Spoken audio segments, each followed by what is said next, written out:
नमस्कार, मैं हूं अंजलि और आप देख रहे हैं जनसंचार न्यूज। आइए जानते हैं वो 10 बड़ी खबरें जो आज सुर्खियों में रही। इंदौर में हुई टीएल बैठक में कलेक्टर शिवम वर्मा ने सीएम हेल्पलाइन की शिकायतों की समीक्षा की। उन्होंने अधिकारियों को निर्देश दिए कि लंबित शिकायतों का त्वरित समाधान सुनिश्चित करें। चेतावनी दी गई कि अगली बैठक तक प्रगति न दिखी तो कार्रवाई होगी। योजनाओं के प्रभावी क्रियान्वयन और जवाबदेही पर भी जोर दिया गया। इंदौर में जनप्रतिनिधियों की भागीदारी बढ़ाने के लिए नगर निगम ने केसरबाग आरआरआर केंद्र पर पार्षदों के लिए स्वच्छता अभ्यास और स्वच्छ वार्ड रैंकिंग कार्यशाला आयोजित की। महापौर पुष्यमित्र भार्गव ने 3R सेंटर का लोकार्पण किया और Indore RRR talent digital platform शुरू किया गया।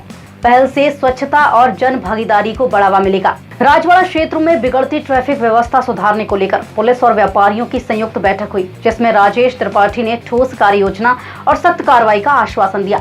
व्यापारियों ने रेहड़ी, पटरी, ई रिक्शा और ऑटो से लगने वाले जाम की समस्या उठाई और सहयोग की बात कही। प्रशासन व्यापारी पहल से ट्रैफिक व्यवस्था में सुधार की उम्मीद जताई जा रही है। भोपाल में मध्य प्रदेश कर्मचारी चयन मंडल की परीक्षाओं में नेगेटिव मार्किंग को लेकर अभ्यर्थी विरोध कर रहे हैं। उनका कहना है कि इससे वास्तविक प्रदर्शन प्रभावित होता है और कट ऑफ बढ़ जाता है। ग्रामीण और कमजोर पृष्ठभूमि के युवाओं पर दबाव बढ़ता है। छात्रों ने सकारात्मक मूल्यांकन की मांग करते हुए मुख्यमंत्री से हस्तक्षेप की अपील की है। मध्य प्रदेश विधानसभा के बजट सत्र की शुरुआत राज्यपाल मंगूभाई पटेल के अभिभाषण से हुई, लेकिन विपक्ष के हंगामे के बीच कार्यवाही स्थगित करनी पड़ी।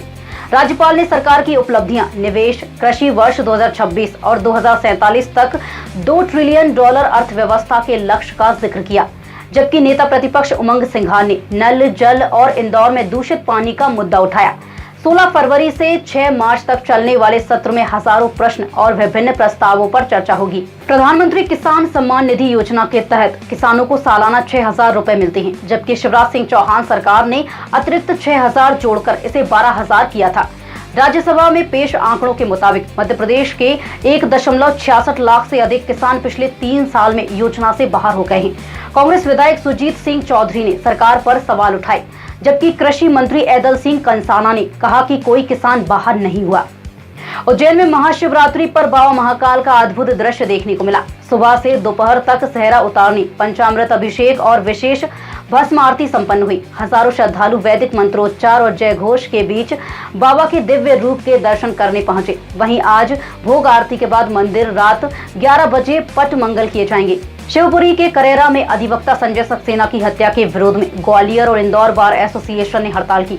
वकीलों ने न्यायालयीन कामकाज रोके रखकर रैली निकाली, मुख्यमंत्री को ज्ञापन सौंपा और आरोपियों के खिलाफ कड़ी से कड़ी कार्रवाई की मांग करते हुए एडवोकेट प्रोटेक्शन एक्ट लागू कराने की मांग की। प्रदेश भर में अधिवक्ताओं की सुरक्षा सुनिश्चित करने पर जोर दिया गया। धार की भोजशाला को लेकर चल रहे कानूनी विवाद में 16 फरवरी की सुनवाई वकीलों की हड़ताल के कारण 18 फरवरी तक टाल दी गई है। याचिका में परिसर हिंदुओं को सौंपने, पूजा की अनुमति और वाघ देवी की मूर्ति भारत लौटाने की मांग की है।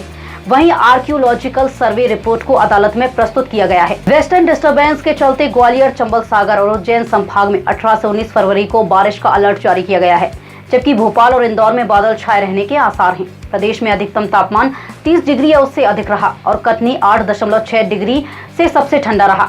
फरवरी में यह प्रदेश में तीसरी बार बारिश का दौर होगा। फिलहाल आज बड़ी खबरों में इतना ही। कल फिर होगी मुलाकात, तब तक के लिए देखते रहिए जनसंचार न्यूज। शुक्रिया।